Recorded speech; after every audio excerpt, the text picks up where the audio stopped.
A, B, C, D, F, W, C, let's all be humbled by Stephen Fry. Genius is on QI, Davis is on QI. QI!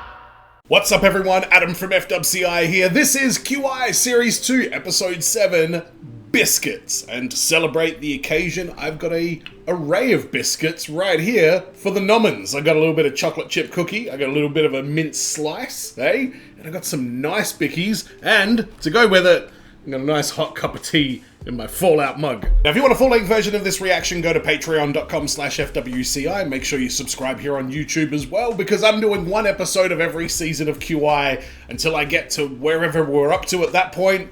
And then I'm going to go back and watch my favorite episode based on who is in the cast. So I'm going to do a couple of run-throughs of the series, just doing one from each season, and we'll see where we go from there. If you guys are loving it, maybe the daunting task of maybe going and doing all the QI episodes is certainly a possibility. So I think I'm getting the rhythm of this show. It's very much just about the banter. It's not about the game. It's not about the questions. It's not about the score or anything like that. It is purely just a vehicle to have a laugh, and I'm definitely with that.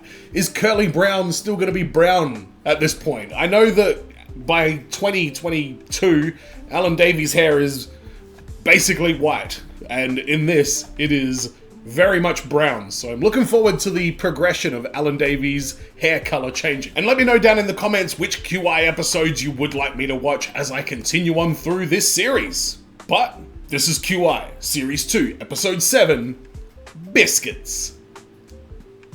Oh, let's do it. Randy. Tiger, baby, wait. Tiger. Baby, doing the exact same thing. Pills, men, Jesus, sharks, the globe, Gandhi, Liberty Frog. Keep trying. We've got so many of these episodes to go. I'm gonna figure that shit out. So, let's meet tonight's men amongst men. We have Rich Hall, Arthur Smith. Never seen Dara. either of those guys. Oh! Yee-hee! It's a competitive dad. Except he is gripping on desperately to that patch on the top there. Just let it go, Dara. I mean, I know he eventually does, but you know what? No. I'll give him the benefit of the doubt for that. He is balding quite graciously there. Oh, the super team. O'Brien and Davies, Curly Joe, and the competitive dad. And Arthur.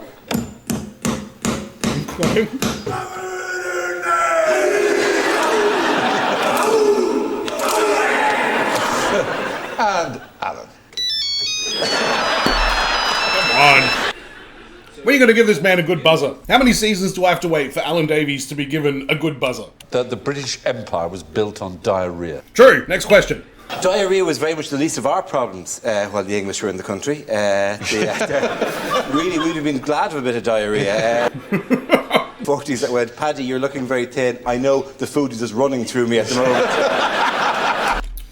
I mean, I agree that conversation probably didn't happen, but I don't care what you got going on in your life.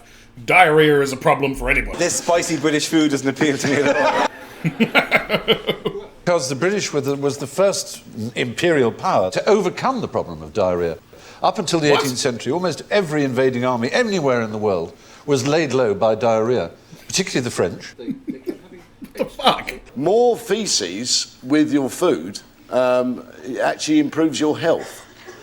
Increases your immune system. I don't know if it's quite to that degree, though. In a way, everything's sanitised, and their bodies aren't used to it when they have to fight off. Jesus. This is an interesting conversation to hear after living through COVID. Absolutely Of a right. preceding soldier's stomach as they were walking along. There were two eminent British figures, one called Pringle, who did it for the army, another one called Lind, who did it for the navy. Presumably Pringle had a small moustache. Things. I mean, they buried their bodies. Instead of burying them at sea, they buried them actually in the ship. What the fuck, France? The French soldiers used to sleep inside the dead bodies of horses at night, because obviously it's warm. Yeah.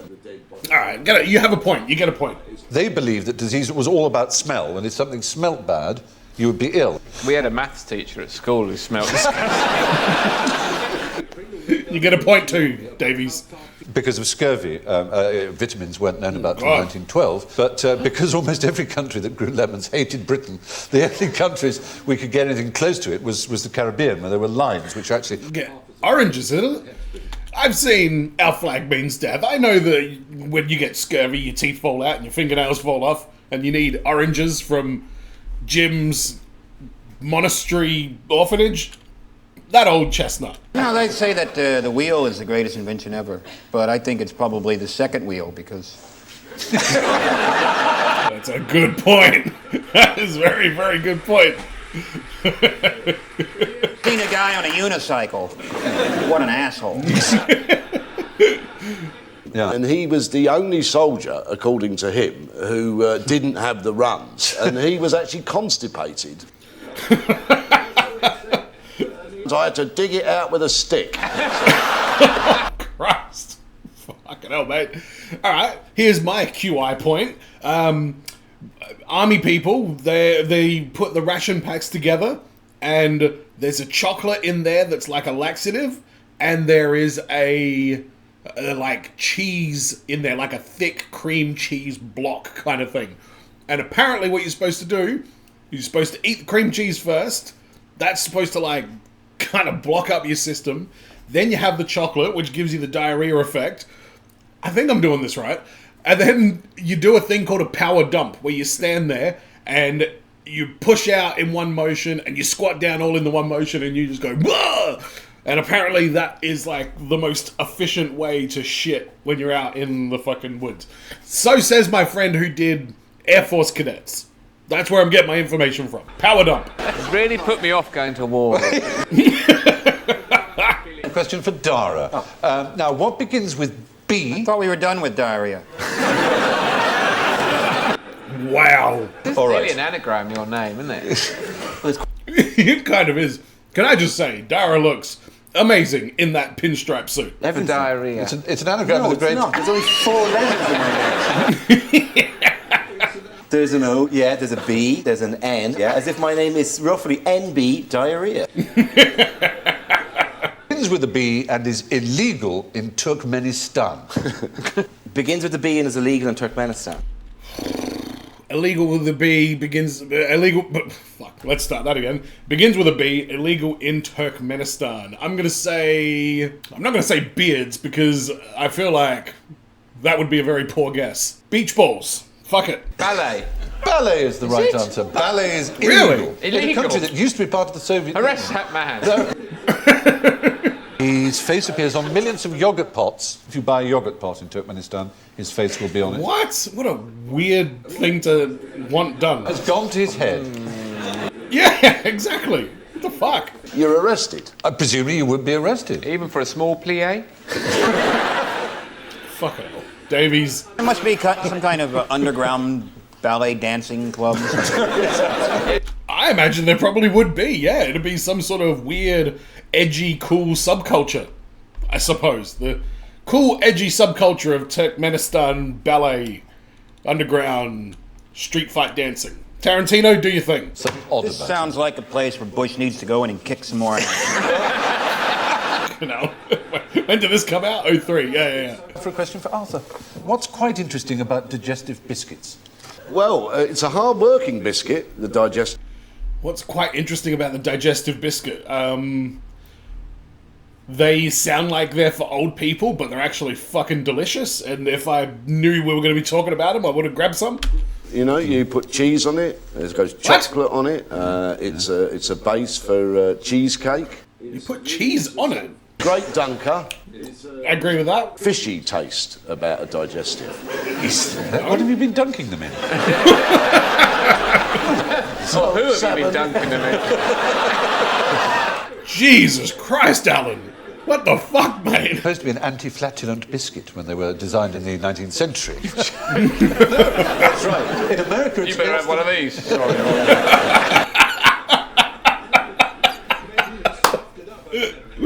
In America, it is illegal to call them digestives. Of course, in America, do you know what we're talking about? Cookies. Yeah. Yeah. What you call a biscuit's more like what we would call, I don't know, a kind of scone thing. You have biscuits and gravy. Yeah, what the fuck, America? Why are you making savoury scones and then putting gravy on it and calling it a biscuit. You have biscuits and gravy. Explain to the ladies and gentlemen what that is. Yeah, please. Please do. Oh, traveller from an arcane land. What do your people...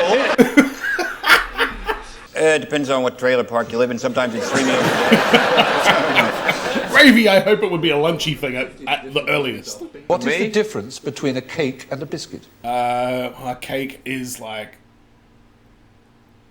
A cake's got self-raising flour in it and more of it, and I don't fucking know. Well, a cake is soft and a biscuit's hard. Correct. Jaffa cake, then. Very interesting, you should say that. Well, quite interesting. Yeah, it's a bit of both, isn't it? What happens on this show, Dara, is he thinks I'm an idiot. Yeah, but you think my name is an anagram of diarrhea. A cake goes hard And a biscuit goes soft. Oh, okay. That's quite interesting. as a luxury item. So McVitie's went out of their way to try and prove that Jaffa cakes are not chocolate biscuits, they are cakes. And they did so. So they wouldn't have to pay extra fees or whatever. King Alfred, he was a great man. Is that a cock ring? Yeah, we know all about him. May yet Stephen be remembered for something pathetically insignificant. Absolutely. I once dropped a pack of Abbey Crunch. I think you've done more than that, Stevie. Posh biscuits are ones that are cooked for you by your pastry chef. Fucking hell. It's a bit more than posh. 47 gardeners and 13 undergardeners, and you need kitchen maids and nursemaids and housemaids and parlour maids, and we can understand that. Does anyone ever snap and just be like, shut the fuck up, Stephen Fry, get to the point? He has been rambling. Alan, I mean, I know this is pause, but one could say that he's asleep right there. Necessarily need 2 pastry cooks. To which he apparently replied, "Oh, damn it, can't a man have a biscuit?" Posh that on school sports day they had a chauffeur's race. So, do you know what biscuit means and what its derivation is? Bis meaning No, I do not. biscotti in Italian. Oh, biscotti is a biscuit. Biscuit by Yeah, okay. Quite interesting. flies up in the air. Here's a quite interesting fact. You want more, you shout encore. Yes. But do you know what the French shout? Bis. Oh yeah, Yes. you do know. Of course he does. Stephen Fry. It means twice. Yeah. So they're asking to see the whole damn thing again. Who invented straight roads? Alan's buzzer. I'm going to say King Henry the Fourth. Let's go with 4. I'm sure he did something. The Romans. Oh dear, oh dear, oh dear. Okay. I know that this means he loses 10 points now. I'm getting with it. Yes, it's And not. I'll have you know that they did. Till they did. I think in terms of distance, you may well be right, that they probably built the longest straight road. Okay. Going really, really far in a straight line. Yes, which wasn't the question, sadly. That in America, some of the roads in the Midwest are so straight and go on straight for so long that then they have to make a right turn, account for the curvature of the Earth, Oh, so that it conforms to the map. Good God. points. Yeah. You win the episode. Montana, a policeman will pull you over because he's lonely. Why do the Americans drive on the right? Well, I guess because we invented the f***ing car. Fair call. You know what? We drive on the left here in Australia as well. That is a fair fucking argument. You didn't even come close to inventing it. We Really? invented the These first 2 Germans who got there way before. Henry. Not Henry? Well, we have our own little, mounds and stuff that we're quite happy with that I had to drag my sorry ass around at school trips. And do you know why the grass is greener in Ireland than over here? Is it because of limestone in the No, grass? it's because you're all over here walking on ours. Wow.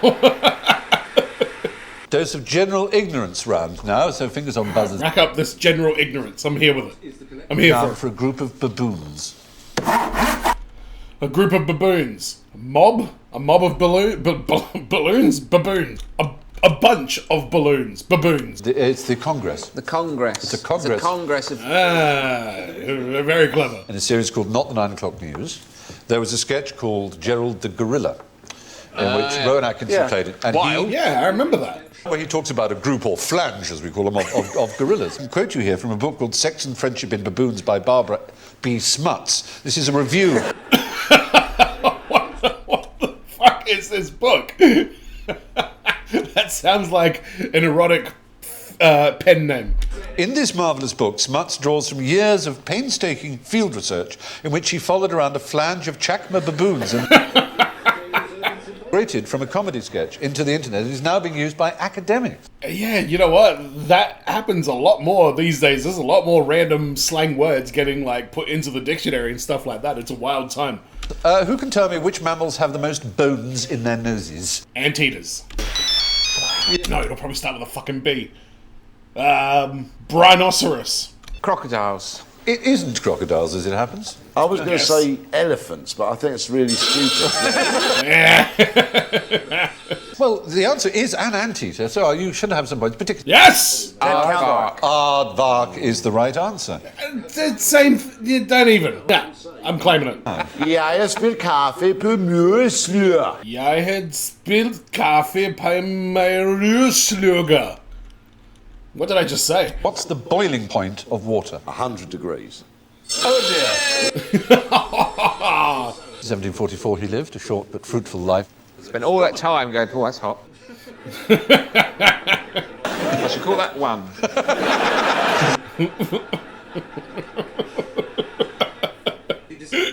Naught is not the point at which water freezes in centigrade. It's the point at which ice melts. Yeah. Okay, whatever. I'm lost. I'm giving you a scientific fact because I don't wish to be associated with diarrhea for the rest of the show. First temperature at which water can exist in all 3 states. Oh, very good. You must have some points for that. And this yeah, round sweet. of applause. Thank you very much. Clap this sharp-dressed man. Told that in school at 16 and went, when the f*** am I ever going to use that piece? And we use Fahrenheit when it's hot. So we go, oh, when it's hot summer, we go, it's in the 90s, it's 92. But when it's really cold, we go, okay, it's -3, it's -5. What did Mussolini do? I Made don't the know. trains run on time. Trains run on time. Is that his legacy? Clearly not. And Roma, Roma, Roma was shouted, and the famous March on Rome began. He rang up the station master at Milan and said, this train has to run on time. Garibaldi, that's a type of biscuit. It's a type of...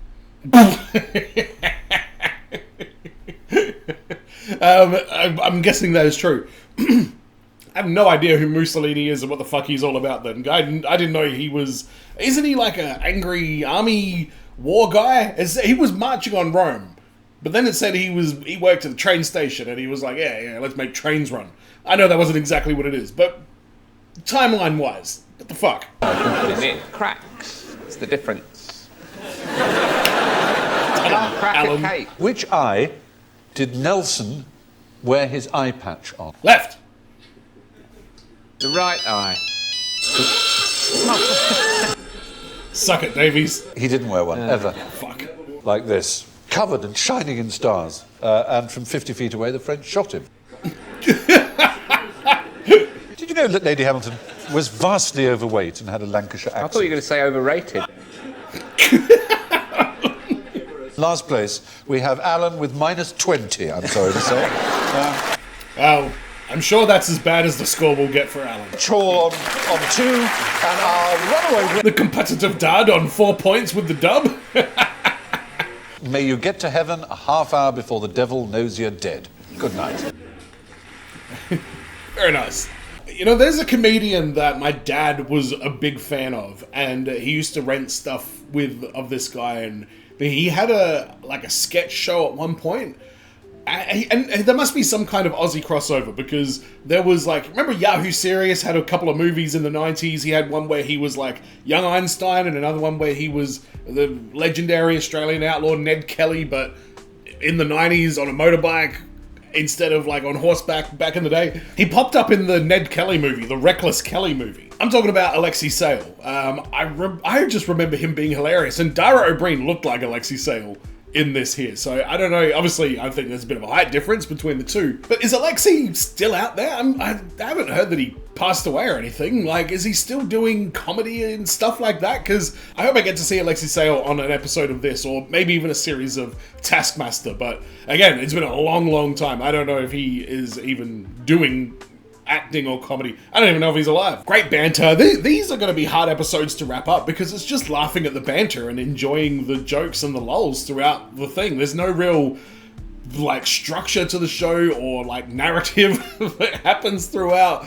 Alan Davies is fucking hilarious though. Oh my god, he is so goddamn funny in this show.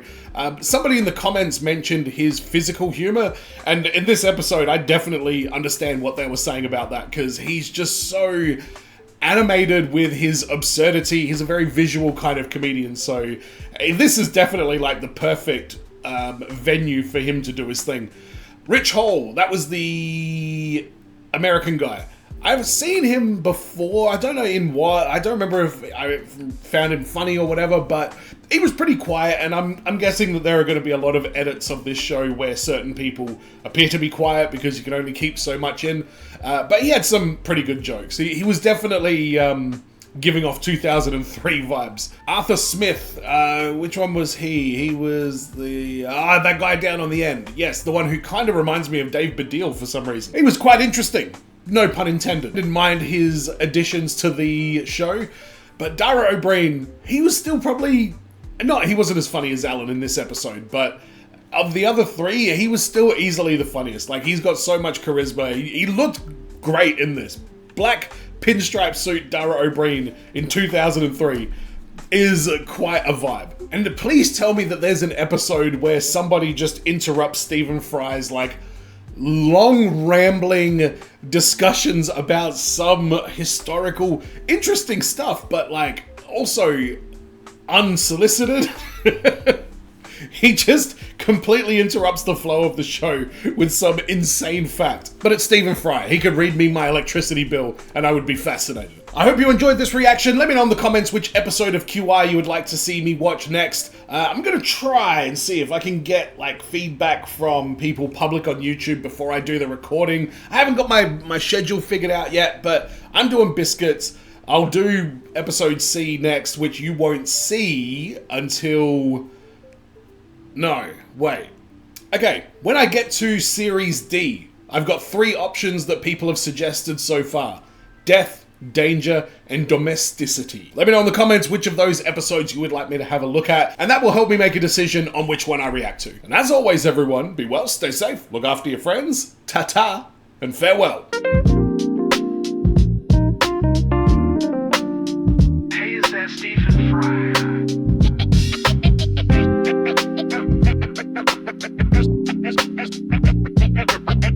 Let's be humbled by Stephen Fry.